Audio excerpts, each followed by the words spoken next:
that in 1 second. With that, let's welcome on Cavs legend, NBA champion, wine connoisseur to Channing Frye, who's taking some time to join us today from the great city of Cleveland. What's up, Shannon? Hey, what's going on, man? How you guys doing? Good. How are you? I got the first question. Yeah, go ahead, Mike. Quick, Shannon, Yeah. I'm very curious how this happens in your guys' world. Last night, the Knicks trade for Mikal Bridges. It immediately hits our group chat. We start going back and forth.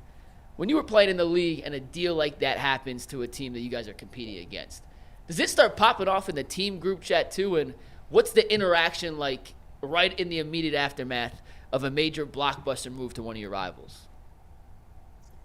Well, I mean, I was best friends with Richard Jefferson when I got traded. So when he found out that I was maybe going to get traded, he was definitely putting me on group chats early.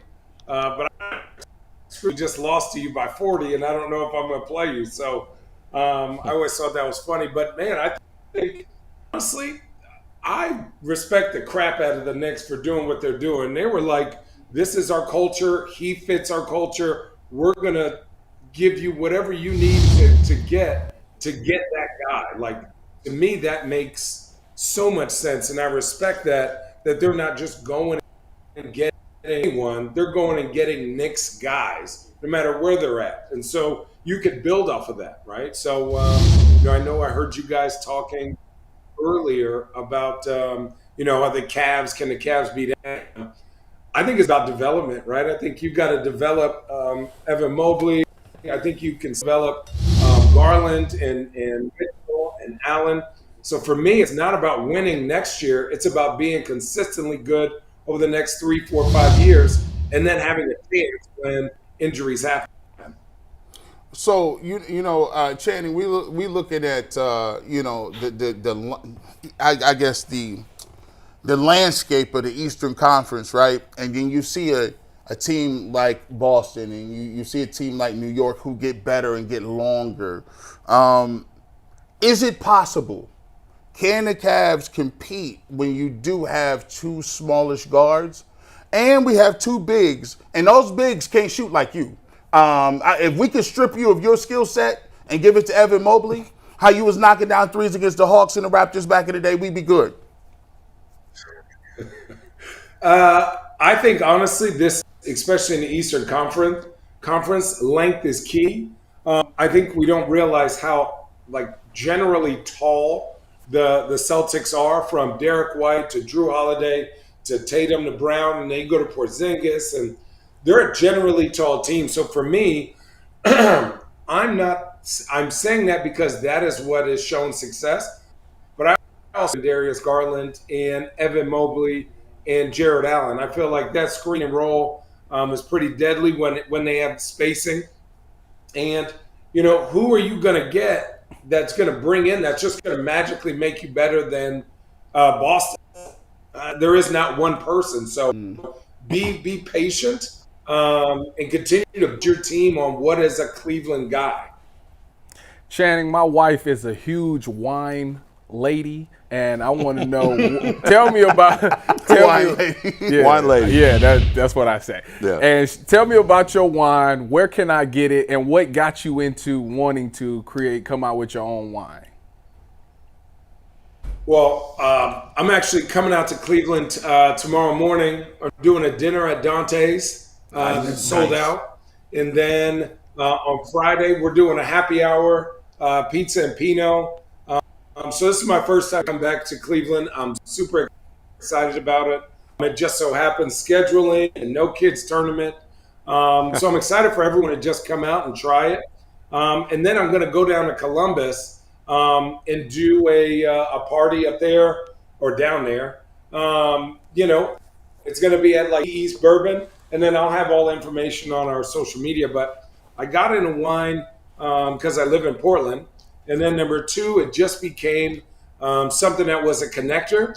And that is, you could just dive into this. And I'm not talking just diving into it like drinking. I'm diving into it like, I actually have books on wine.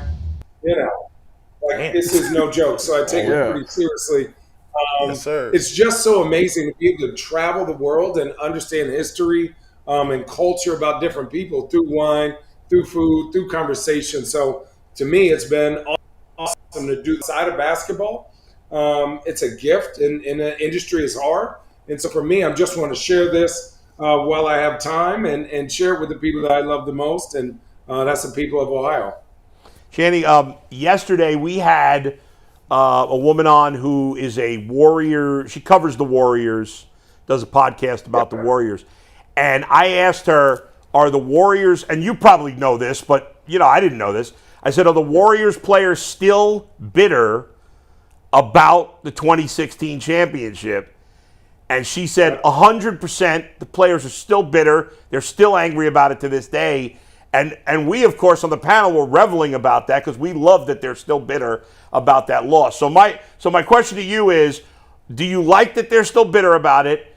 And as we're in the month of the anniversary of both the championship and the insane parade that you guys couldn't even drive down the streets because there were so many people, just give us some memories of that day in particular and your thoughts on the Warriors still being bitter. You know what? I think that team was so nasty. It obviously wasn't the 17 team, but that team had it all, right? They had chemistry, they had coaching, they had superstars, they had the best shooters ever. And I think for us, we just kind of willed that series. Yeah. Obviously, some injuries happened to them. Guys got hurt, and for us, guys were rolling. And honestly, man, as much as we still enjoy it, they still got to be 4 of them. So for us, we're going to enjoy it and not really worry about what happened those other times. And for us, when you talk about that parade, man, it was to this day, whenever I go to the airport, people from Ohio, are still yelling at me, thanks for 2016. We still reminisce about all the memory and the closeness that team had. And, it was the sacrifice and little things. If you watch that game over, Mo Williams really didn't play at all during the playoffs, and then gets in and makes has a great 5 minutes. Dante Jones, who's usually a 15th guy, 14th guy, comes in that series and makes some big plays for us. So it is obviously Kyrie and Bron and Tristan and Richard and Kevin, but then you look at guys who made lasting impacts by just coming in for 5 minutes and doing what they were supposed to do. It was just like, hey, were you ready to go? And everyone was ready to go. So I was pretty excited about it. When you like that series, I always go back and I think we sometimes get messed up a little bit because we compare every single Cavs team to that team. Just to be honest with you, bro. Because when we see them play, it's like, you guys, I remember I just felt bad for the Hawks because at certain times, y'all just wouldn't miss. And I was like, if I was a Hawks fan, I remember I'm like, this dude is our center and he's knocking down 3. You couldn't, you were unimaginably hot from 3. During Their that. rotations were awful. Their rotations were awful and game plan was awful. And then even talking to Corver the next year, when I look at Boston now, what Boston did to the league this year is what we Atlanta. They had 5 guys who can shoot, 2 or 3 guys attacking the rim, and you have players who are unselfish. Yeah. And when you have 5 guys that are shooting 39 plus, you got to pick your poison, right? I remember they switched Horford on to Kyrie for a quarter, and we just stood and said, well, you got to get some new shoes because Kyrie was about to tear the tread off them things. So you had to pick your poison. I think for us, again, it comes to sacrifice and unselfish. It was Bron, as soon as you start going, then they can't double team you because we're going to shoot. And then the unselfishness and the way that ball was moving of pass, drive, kick, screen, roll, pass, full open layup, kick back out.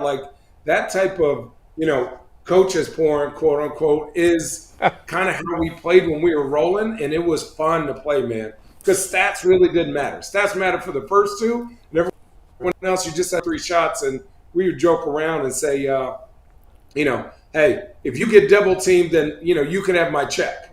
And I was like, if you get double teamed, I'm not doing that. And so that's what made it fun. It wasn't about, hey, I want to go out here and score 20. It was like, if you're going to let me shoot 9 times, I'm going to try to get 27. So it's up to you.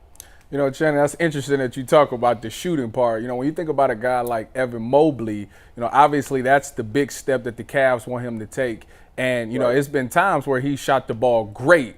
What is it that you think when you watch him now, what is that he needs to do to take that step to he could become a stretch like you were? I don't necessarily think he needs to be a stretch like I was. I think he needs to be comfortable shooting 3 corner threes a game. Start with that. Just start with that.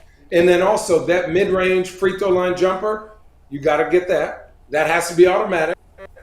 Also, I need continued aggression. Like punish those mismatches. Like punish the switch, right? You look at are you getting to the rim, on these screen and rolls? Are you sprinting to the rim so that now you can get your little hook, your little dunk? Once I don't want to say aggressive maturity happens, he's going to be nasty. He's still young. He's still figuring out. And sometimes I see him, he's trying to be a good teammate. But I'll give you a good example. Jaylen Brown can be a great teammate and establish himself and his team. Doing that since he's been in the league, when he came off the bench, and when he came in the game, he understands his role, but he was also aggressive and established himself. So I just want Evan every game to go, I'm going to establish myself. Donovan can do what he needs to do. Darius can do, but I need to punish my matchup. Hey, Channing, Chance LeBron comes back to Cleveland. Is he coming back? Yeah, nah, brother. That ain't it. Good. Come on. By the way, I was having an argument with somebody. I was arguing with somebody the other day. I said, and I'm probably crazy, but I'm standing by this. You tell me if I'm nuts. I said, I know he probably won't. Well, he won't do this, but I said that if LeBron played till he was 50, that he would still, at 50 years old, be a top 30 player in the NBA. Am I crazy? 50? Yeah, that's a little crazy. I'm too 50 far? years old is crazy. 45? I would say if he was 50, yeah. 45? Oh, yeah. I'd say he'd be top 40 player easily. Yeah. I don't think that's a hot take. All right. I just think he's too smart, and we're not even to the standstill jump shooting phase. Everything goes from, the athlete to the post-up guy to the standstill shooting phase to the bench guy. We're still at, he's a top 15 player in the NBA. At 40 it's just nuts. You don't understand. Yeah. Let me ask you this. Make your best case for LeBron being the greatest ever.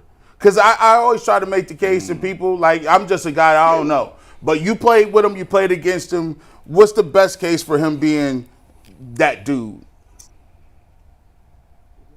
The best and only case is that there's no one ever, and that will ever, have sustained greatness. We're not talking good. We're talking sustained greatness. No one's ever going to go to 10 championships again, including Olympics.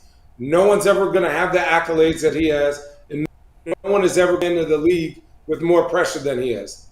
So, to me, that sustained greatness under pressure puts him at 1A, 1B with whoever you want to put up there.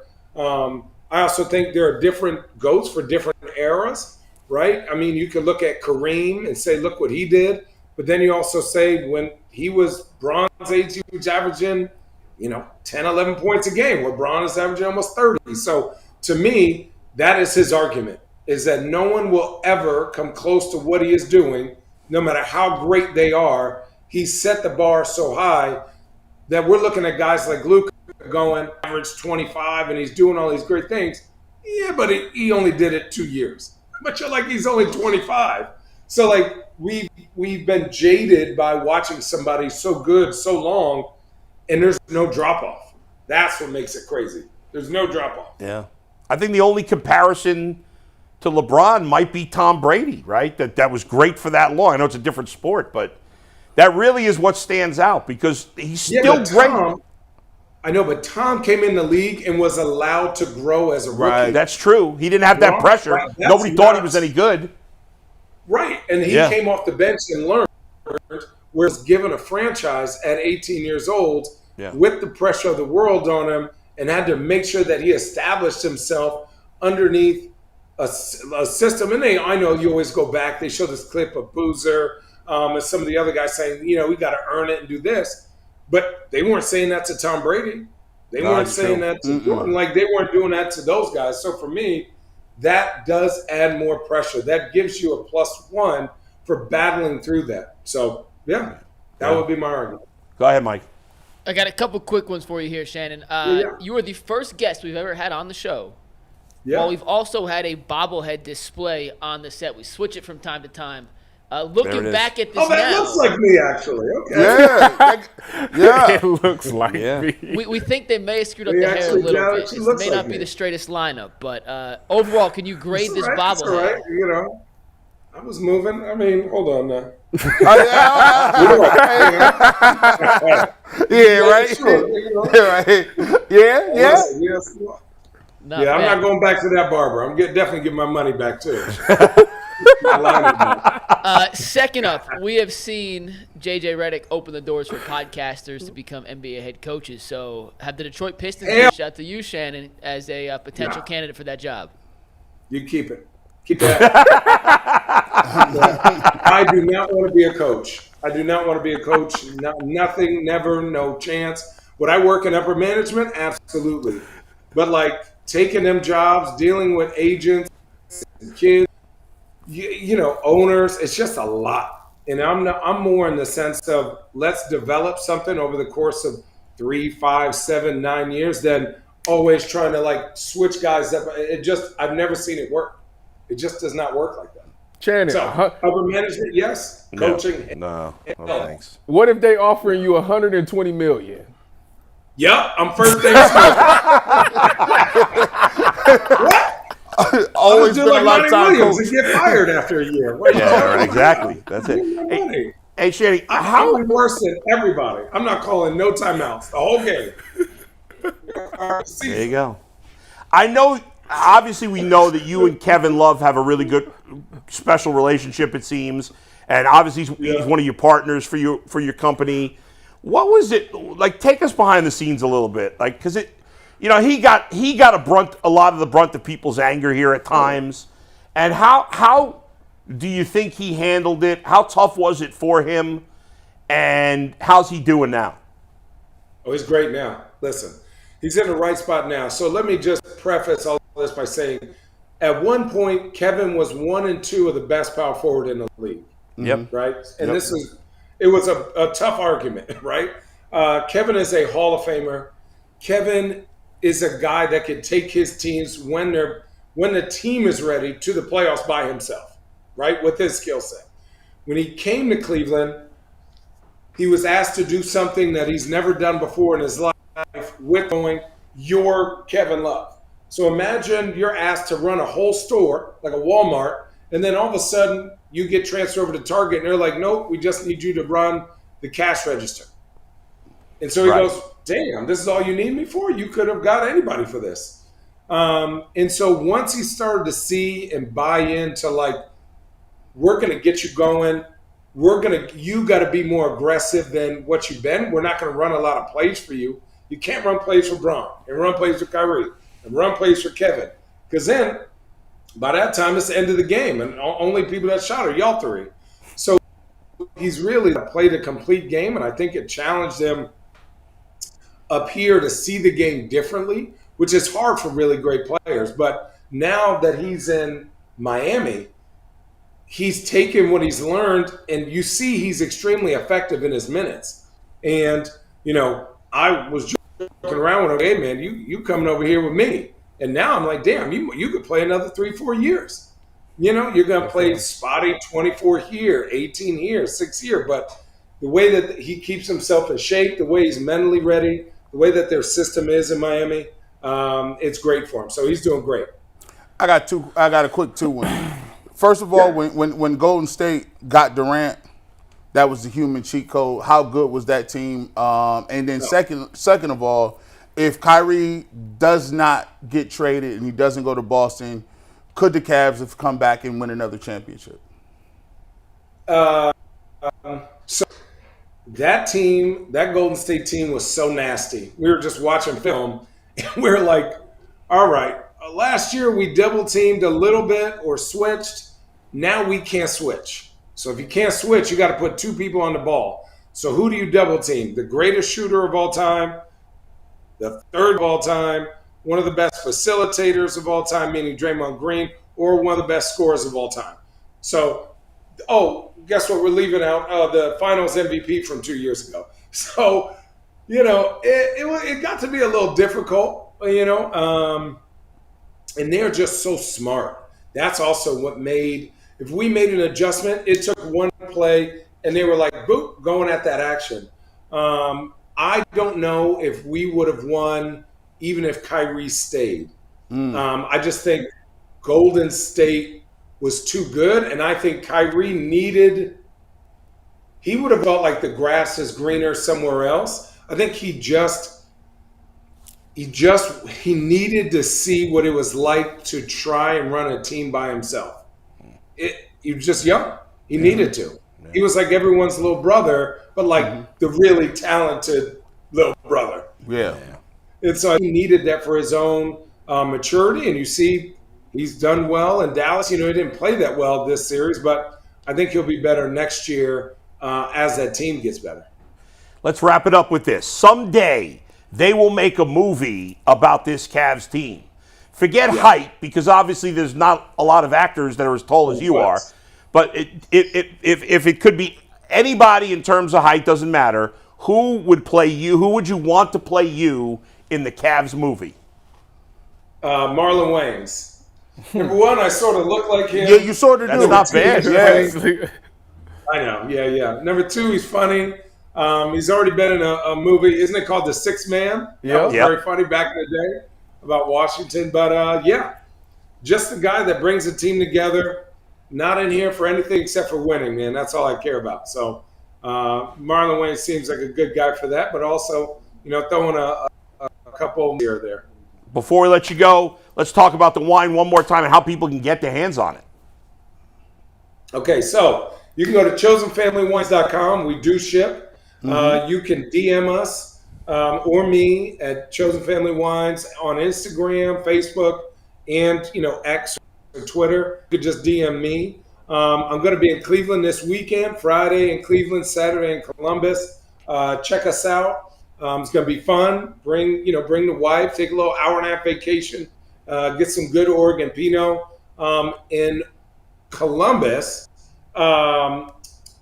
we are going to be at 80 East Bourbon at Cocktail Club. It's sick. Check it out. And more information I'll put it on my social media channels and check it out. It'll be good.